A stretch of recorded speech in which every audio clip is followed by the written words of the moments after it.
nhớ rong nữa tại vì nó từ của nó ra tại su có mông rồi nè chị của tờ tôi nhớ còn từ nó to của tôi thâu là chị chia là chị hơi ở thâu của một thì chơi một hơi lười chị em chứ mà có mông nó chị cứ dù cứ cho thì chơi ó cái gì cho chị bỏ của tôi thâu lò luôn chị mua hơi lười đâu người ta nó chỉ lò đi chị bây giờ bé mama chị bây giờ tôi nhớ nó tỏi nó là chân tôi chị check kia xí chị đặt cái mũ hơi lười thì chơi nó mà bây giờ mũ ít chỉ chị trốn đuôi bé mà lo chế nó chế nhá nó thi ý là thâu tụi tôi trả tiền lo ok chay đâu nữa cái nó nói với bạn sầu với sao để bạn thi chua lúa chua lì chả nói với có mông bài chị thà nó nói thia ta kỹ nó thia chị năng kỹ ở do mình để do mình chăn đó mà đi cho bài để nó cho nó khó chơi lo chân đời nữa ba mì ăn đây nó một tí xì gà chuột một chân cá đồ hồ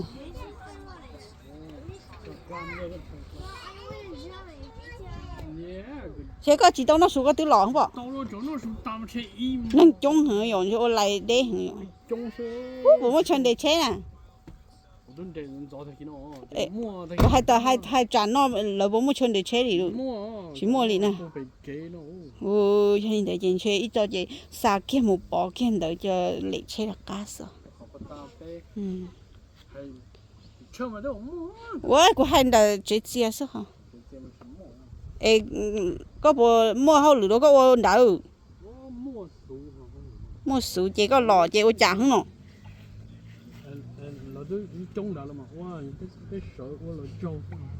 nè ô châu sắp phong là sắp phong ô châu gia đình đại chị muốn nên giả mình nhớ chị là giả mình nhớ sẽ dạ có chị có gì xem bây giờ có học ô chị to à ôi yo thằng tôi có phiêu ôn nhẹ có chỉ cả cái bé tôi chơi tôi mù vậy có học ô chị to nó thế mà ôn nhẹ này sao ôn này tôi căng ha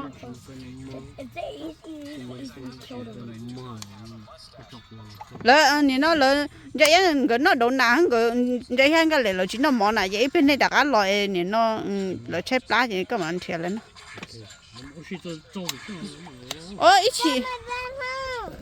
ít chỉ này mà đi tua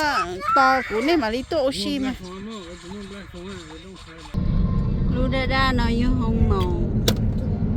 bây giờ của bé dùng cho nhuận được lu hông màu xé để đa nó luôn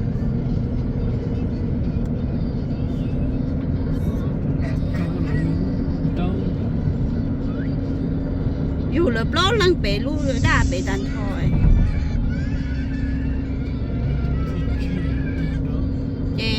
mà lý do của tôi ra là lu đỡ là nó lu đỡ ở bên san ở bên trăng là nó chỉ không màu thia thì của mà lý do của tôi mình ra là lu không màu nó đỡ kia tận nó lu ở bên san tận nó là ô tô lu không màu nó chia thì nên nó cũng mà lo yêu của tụi mình chạy là lúc không mỏ nó thì anh chạy nhau bút số lúc họ chạy bút số cũng chạy bút số là cho hỗ trợ cái xe nó mà chúng gọi là nhau hỗ trợ to hơn xe lên để bụng cầu kề nó rồi còn nó là than cho từng bể có xe chống bể có xe cho xe nên để từ tên nó vậy rồi là tu nên trả từ lúc đang gom chơi chung chơi xí gì ấy cho nên mình chơi xí gì nhỏ hồ rồi tôi chung mà chung giờ tôi nhớ thì nó trên chơi xa khỏi chung em chơi xí gì sao họ cho mua nó họ mà thi xa nên chung là chế này chúng nó chỉ cho khử rau mỏ mà sao nó chỉ dùng khó chỉ cho số mà有点số mình chỉ小有价了。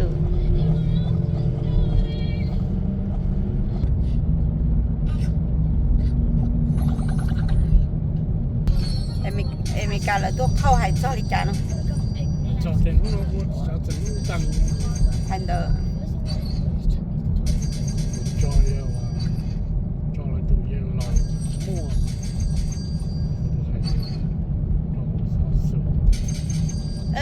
Cho nên chỉ có khâu tiền nó mi tuôn ra tiền lút trong rồi họ khâu tiền giờ luôn tặng nó. Không có xe tu xe cha. Có riêng một lần tàu là tôi bị ở đây tôi bỏ này sẽ vừa thay cho hậu YouTube tôi bỏ. Tôi cho chơi luôn. Tôi cho chơi thì một hồi nữa.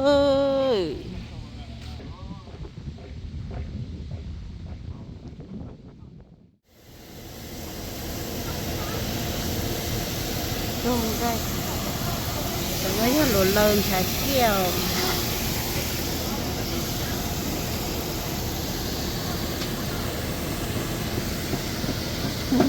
tôi còn món chơi liền một bé của, ở cái chỗ không nổi nữa.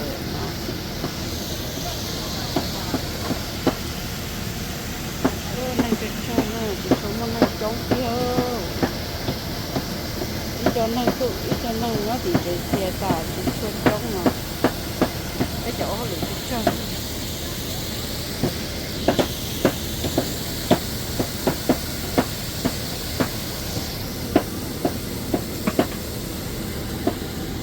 họ nó sống đây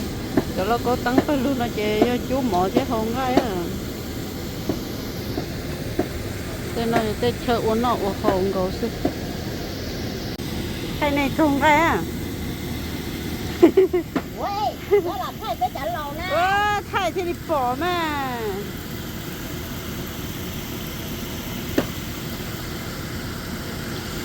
Tôi chỉ bỏ con lên nè, tôi xả bỏ con nè. Không bỏ thay chọc bỏ mà. Cha đi mua mà. Cha đi bỏ à. Cha đi bỏ thì yêu chỉ xả bỏ, yêu để xin lỗi tôi xả bỏ à. Con lên đó đi ạ. Đi bỏ nước chia cái hồ đi. Bỏ nước chia cái hồ chịu chưa mà. Nên thế, chả bỏ nên nó lên. Có mà nhá xó thì lên nhá nước sao.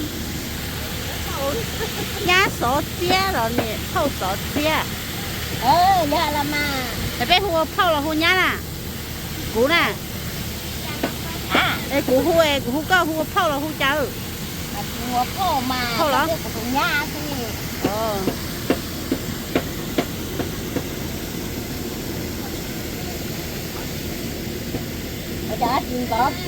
Chả chỉ có cho xó nó không có.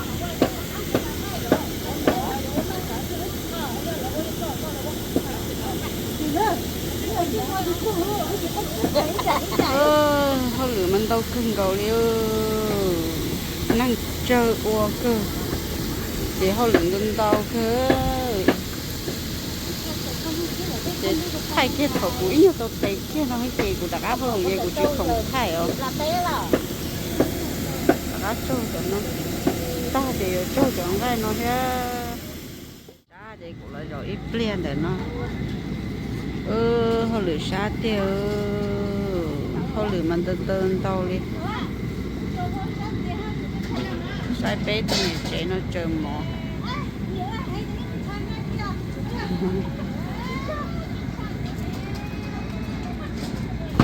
con mỏ nhả tiêu cú tệ cú tờ đi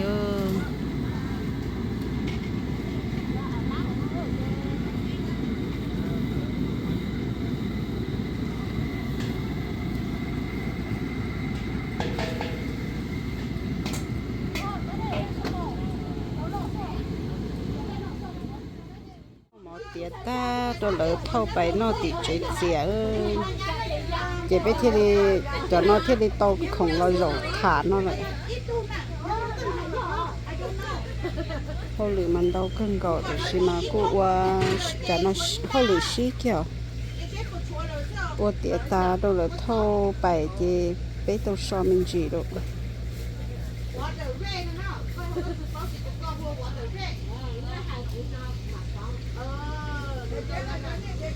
所以cho ký ấy nó chưa đó nó cho đó ký cho chưa đó nó sẽ to ký ta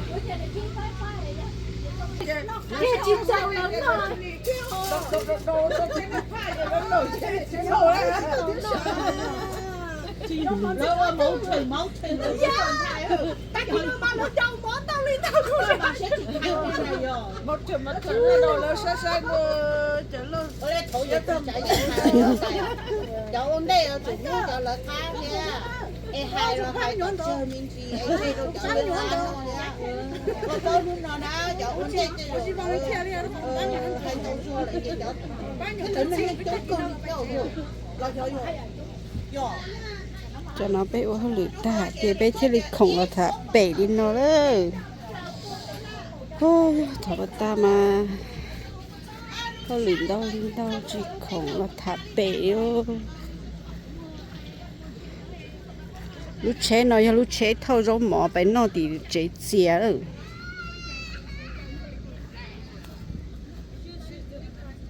chỗ rau mỏ bé ô tô mình đi tan cho rồi nó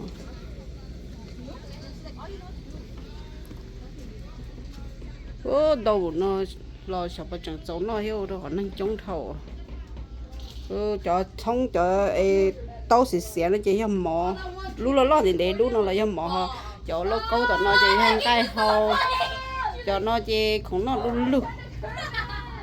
đâu mà nó mua là sợ bà sầu hiểu đâu họ thì năng chống thầu năng chứ chống tại rồi thay cái nó tôi chỉ giàu lại nó thì chả nó thì em bộ nó một hết bộ gió anh chị nhà chúng tôi nó năng chơi trong cha nhà sinh gió tiếp bỏ cho tôi chạy luôn bây giờ lử đều nha chỉ xóa trên tàu ở thế lộ đều ít bây giờ rồi tôi tay tú nó chia cho họ tôi cho nó món cho lần thì họ lúc chế nó ta đi nó tiền nó chơi tiêu nha món nó oli nó tú nó chia ta chia ta kỳ mà đã sờn gió tôi đua ôn đâu mình đỡ ngam mua lo nó chỉ chống bây giờ chỉ tôi chỉ giàu hết rồi ta kỳ nó lỡ rau mỏ tôi chỉ giàu nó đi nó lại cho mua tỷ chế chia lo lại 2 linh tờ năng mà chống sắp lỡ đi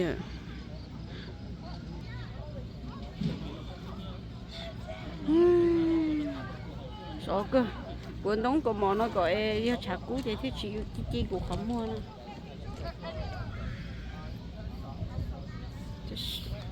hô lử cho nó hô lử ta mình gì chơi lo rồi so ít đi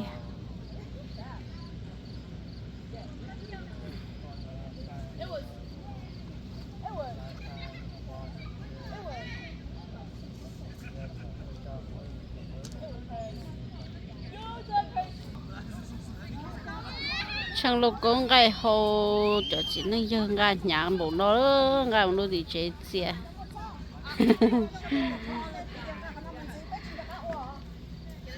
nhà thì tiếc rồi hồ chẳng lúc cô lo mà bọn nhện gai chỉ tàu gì năng cái gai tàu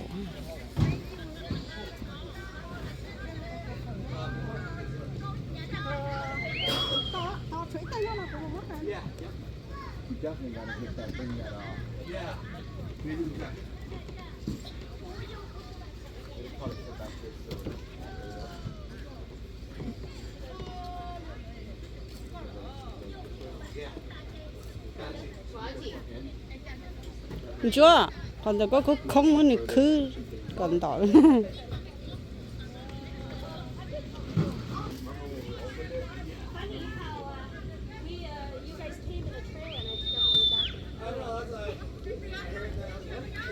đây một lo cố lo lý lo I know, that's what I heard. I was like, half the line had gone through and there was still a huge line and only yeah, it's crazy. So is that what they say? They had to, no choice. No problem. nó như nó có cô phận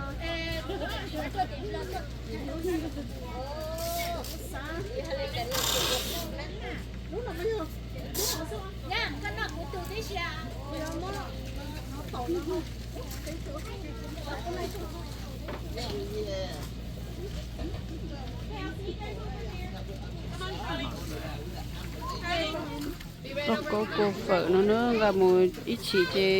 chỉ nó một ta chè lần thứ chơi plá chè họ cho nó vợ đó còn mà nó lại nhớ cho óm mông ít ta một đuôn rồi chè ra nó cô vợ nó một ít chỉ chơi plá chè vợ nó xưa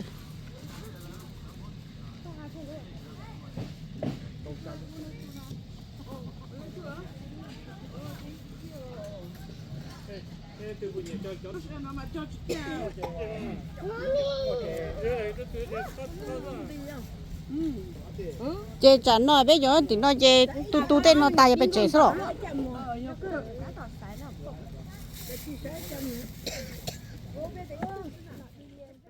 tại mò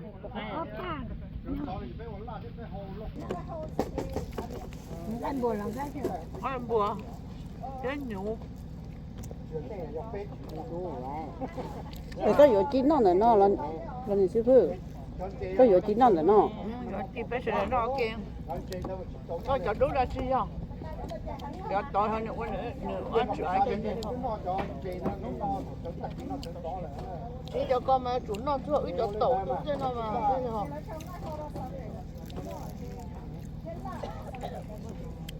đơn chị mà thiên nó mình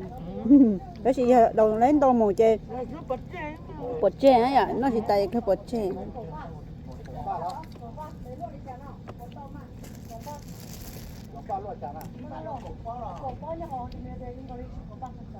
nọ nọ mờ ta là mờ để chị to nhũ nó mà không đâu đây nè nó cho món xỏ xì đâu ta kia đầu nó muốn có cho nó cho nó cũng đi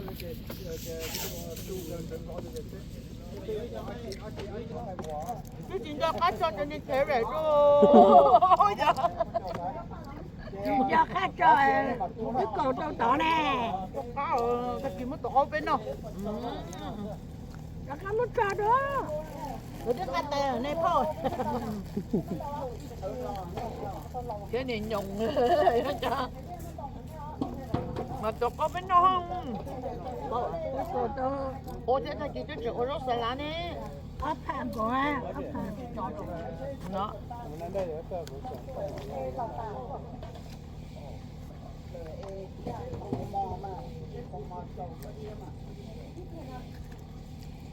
Đã chưa? Anh tổ ta có em mình chạy là nó mở nó mũ là nó mở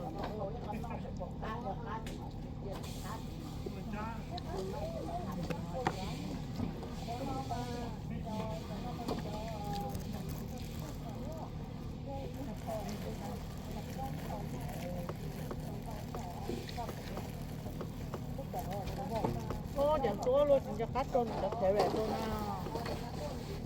cái gì nó tước cá hả nó khó là chưa cả lẹ chín cho cá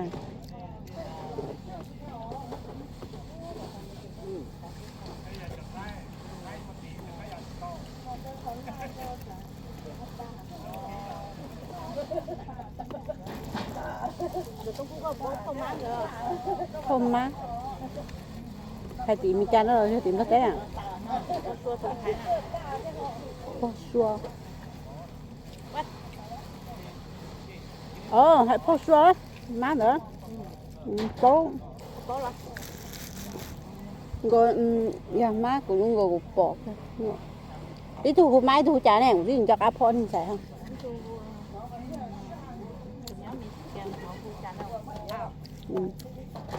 tụi má cho tụi tung phút bao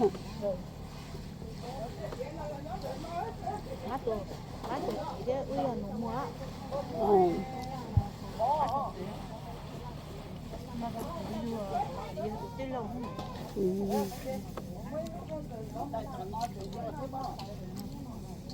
bỏ khơi dầu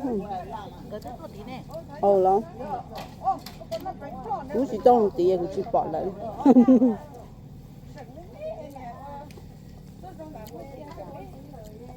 Thế là chỉ báo là nhỏ. Nó chỉ báo tiền mang. Bây giờ mình mua. má đủ gì bây giờ này má chỉ cho thế có chỉ cho ít cái tí nó ở cái tí nó cái này giờ nó mua là vậy tí yêu cái yêu vậy Muốn mua chỉ báo là chàng. Bây giờ mình mua. Lót tiền này chàng. Căn một tuổi hả?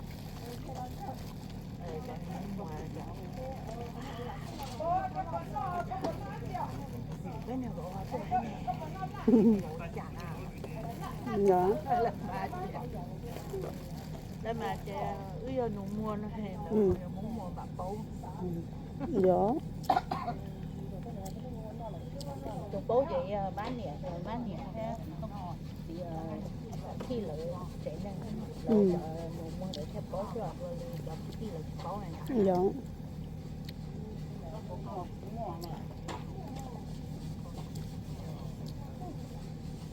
đó là nó vô cực chỉ rõ tôi vậy là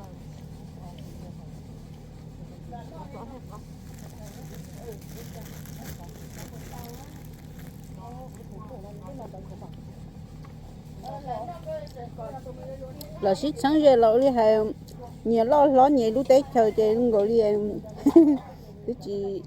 chỉ xích sự chơi gọi tôi chỉ xích sáng à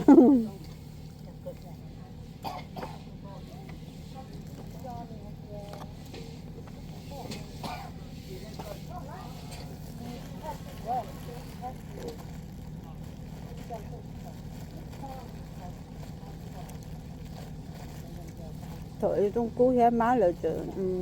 mẹ là chờ cần đâu kêu má thì bố trong cú cụ chơi má chỉ bố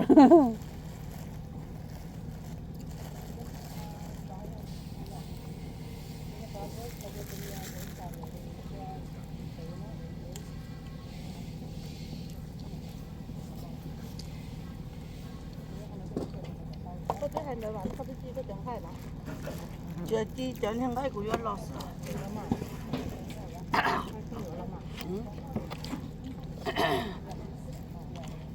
nên nhớ to thì hả chứ tôi phải chia trên mà chi nó sẽ chi muốn là này chi chứ giờ nó là chỉ sỏi là giờ chi cái thế nhiều nhớ to rồi giờ sỏi vậy đi lúc vì tài mình sẽ cái mà siết nào đi cái mình sẽ bỏ khờ chi cái cho chi rồi luôn đỡ mà cứ giờ luôn tu hay chứ anh như lồ lồ ấy chủ luôn tu sỏi bị thay lồ lồ đấy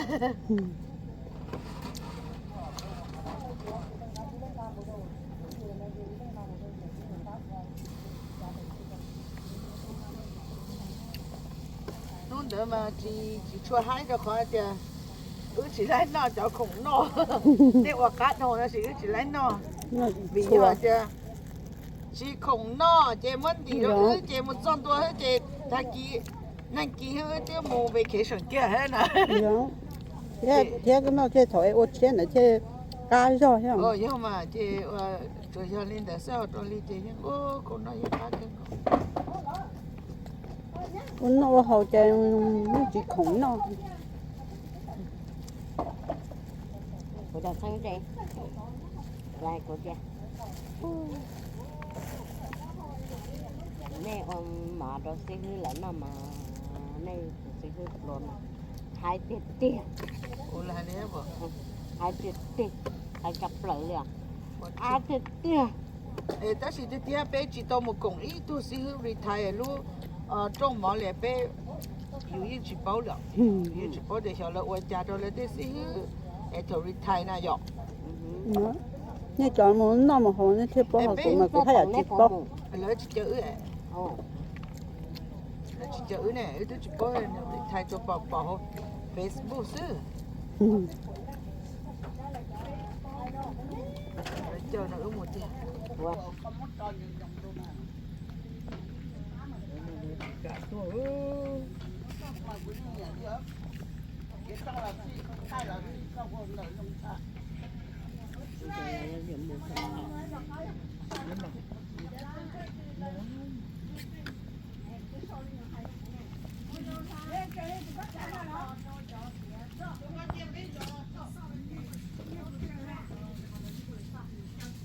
Nó màวันนี้เจ้ามันถูกตั้งกับมือจะต้องเรียนกับมือเราต่อนี่มันสำคัญของมันถูกสร้างกันแน่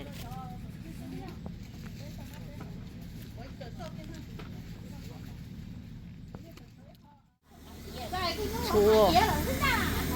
ít phía nó chỉ cho phao để nó cho ốp bộ phao về và chỉ cho phao về năng够几kilo呀năng够几kilo về ốp phía nó chỉ cho kilo về ya ít bộ kilo chú ít bộ kilo ha ốp bộ phao bộ nó là chờ chỉ trâu căng nó năng chống này tên một phía mà lo lý lo giờ chăm nằm mà cho chấp ốp bộ phao hết là cha hết nè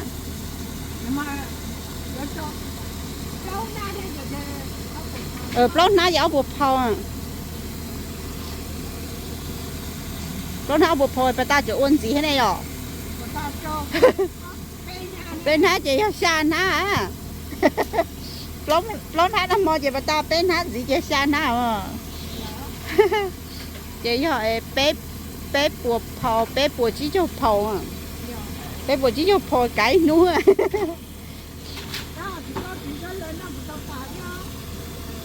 chị bó tiểu chị ta là nha chúa xin đâu dạ nó mà tiểu mới nâng chỗ cái chống này rồi ta kỳ mà tiểu nha yo cho là thiệt cho yo chỉ cho là tiểu yên chỗ trong here toàn này đá su cho giá nè yo mà cho họ lấy chứ thấy cho chua mong chị nhưng nó ốp luôn đồ thì chưa cho của chị boy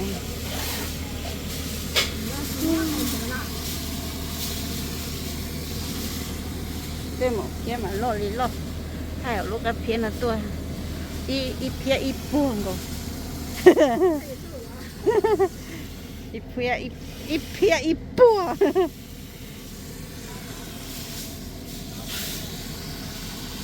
đồ tiêu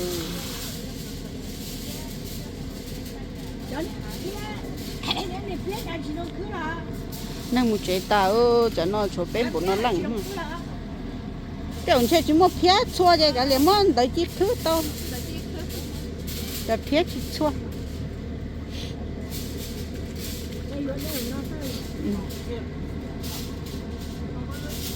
chị của mà một trẻ vậy của mù heo giờ mù ba mình nhỏ thế xếp đi bộ mù lại là trẻ trẻ chỉ nên chống hở bộ mất chơi đâu yêu bái chơi chỉ mất chơi nhóm một sáu rồi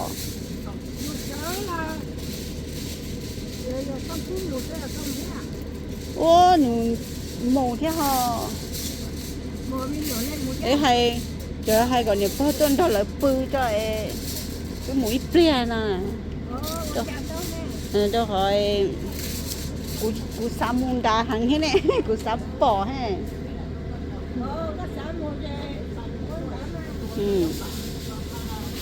cái đốt nuôi ở tôi họ lửa nó chơi mù mòn tu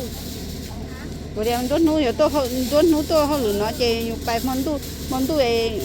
nó mù nhỏ mù dầu này à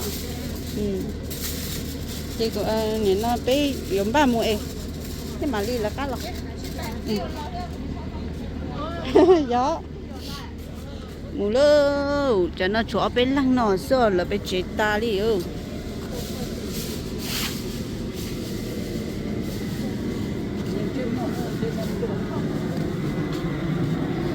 thôi lử cô chẳng chỉ tàu tài đó chỉ cho mình nhỏ hết chị hai hồ có trái nhu hồ cho mình nhổ thế chị ở bài thì chế chế bộ một lái là chế tiền nên là chế tiền năng chống thâu lì này chế sao một lo chế một giờ chỉ một chơi nhỏ luôn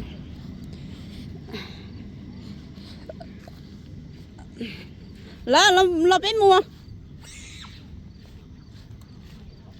bé ba chọn tu à bé chưa chọn tu à chọn tu有冇那么些啊你那个几个部门的这些ấy bộ môn là chế bộ môn là chế chiếu cái bộ môn là chế chiếu một ấy tôi bên ba tàu chơi tôi cổ mông mà lấy mũ no một chế một có gì mà mũ ấy có bao tôi giòn này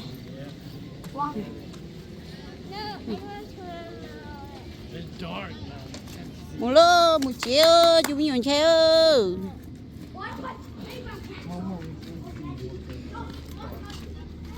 một lô bé là một chế luôn bé một chế bé dùng ba một đợt chế gì hết vậy cho cháu nhỏ nó một chế cho một đợt đây hay một mò nhỏ nó kia cho mà đi một đợt chế gì Pico, did you go to the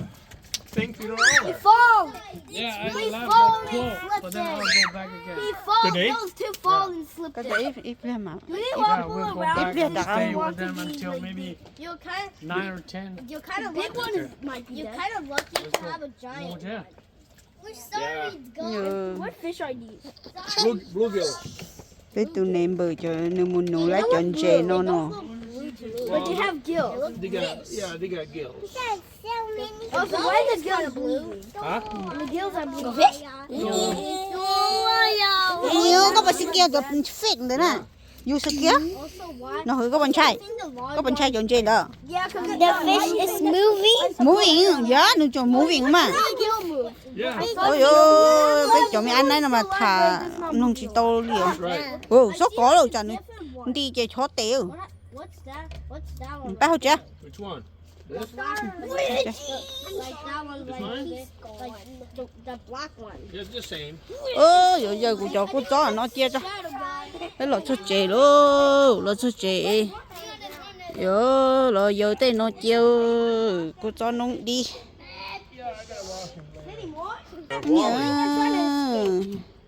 chả lấy đâu tù cơ li rồi Now I gotta go get my camera and take picture, okay? Okay, God. Which one? Oh, the other one fall? That one's going to fall. This one is going to fall. bây giờ nó chú xem mèo á Oh, it's falling. What's that? Tell them, I'm not the nervous one like you look right now. tell them to behave. Hey, mister. What's that? Why do you eat That's it. fish? I don't know cái lọ why cho does chè Leah chè linh đó lô xí xí rồi chồng phong chưa